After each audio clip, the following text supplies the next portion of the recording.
share this with you because I had a few clients saying this to me.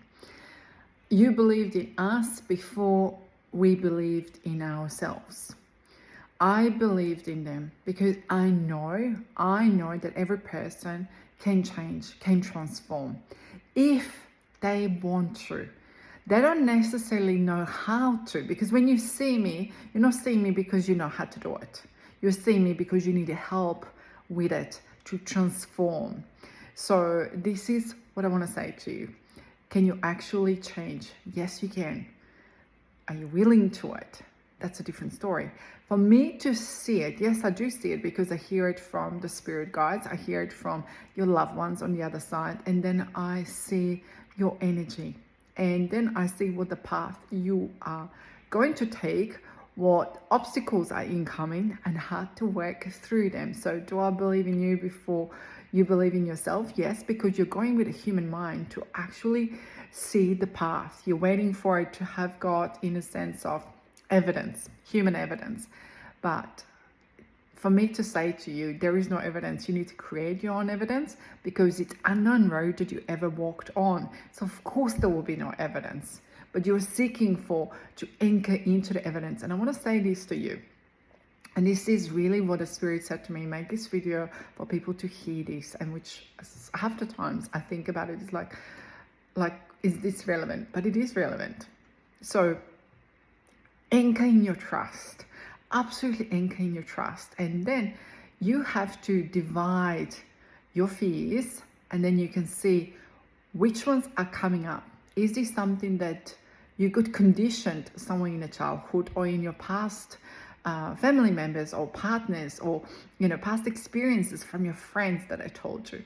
And I will say this, that's the problem what we have got. Then we have a problem of, let's go say people around you, who they are. If their energy is not genuine, if it's not really genuine, then it's hard for you to actually see, and it's hard for you to actually grow from it because you're so afraid what they're going to think about it. But again, I will say this, believe in yourself wholeheartedly. And is it possible for you to have a different kind of life? Of course it is. If you want to run your own business, things like that. Yes, are there going to be obstacles on it? It's given. Absolutely is given. Each one of us who ran our own business will tell you we had to go through turmoils, through obstacles.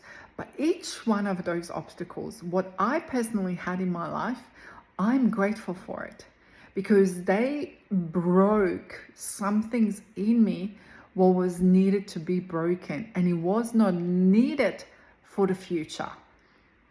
And it is like this. Humans work like this. We in those moments we break those things, but then later on, do we have to go through the same process? No, we don't, because we actually see what's going to happen.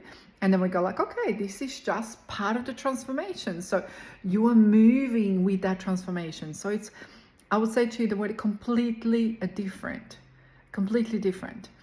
And so therefore is, you'll look at it in a reflection, yourself, and then you're going to go like, oh my goodness. But with a hand on the heart, each one of us will say this, that was necessary. That was absolutely necessary. So this is what your soul is asking for. This is how we're learning. But then if we have to go through every curveballs like that, then there is something into it that you are calling in to have such a hardships. Yeah, I'm not saying that all hardships will always stop, but they're calling in something else differently. I'll give you this as inspiration too. I watched the other day, and this is not promotion of the show or anything like that, Chef's Tables on Netflix, and Jamie Oliver's story. And I've got his books. I've been to when the restaurants open up in Sydney, and his kitchen in Wellawall Park, so many years ago. And I watched his story, which I was always mesmerized with it. How did he do it? How he had a courage, how he had a bravery, how he just loved cooking. And he took opportunities when they came along. Was it always scary? Was it the things? And then sometimes things collapse. Like when he went to America and he was doing the school lunches in America, the things in UK collapsed. But you can say this, maybe he was not supposed to be in USA and he's supposed to be in UK. Who knows? Because that's not the way how he worked it out. But on the end of the day, he then from that created a show at home back again, and it's like from home and cooking and environment at home. So this is how from all of those turbulent times or difficult and challenging times that something collapsed, something else came out of it, and it wasn't wasted. It's never wasted except if we look at it through the lens of the eyes and saying it's wasted. I will say to you, nothing is wasted. There is always underlining wisdom within it, the whole story. And it is your life, and I guarantee you it's not wasted. It was painful at the time, 100%, but it wasn't waste of your time. There was something that you had to go through it for some reason, and most likely to have something nicer, to have things which you as human beings, we would be holding on to it for sure, and we didn't have to. So that got cleared up, which God, universe, Mother Nature, whatever you want to call it,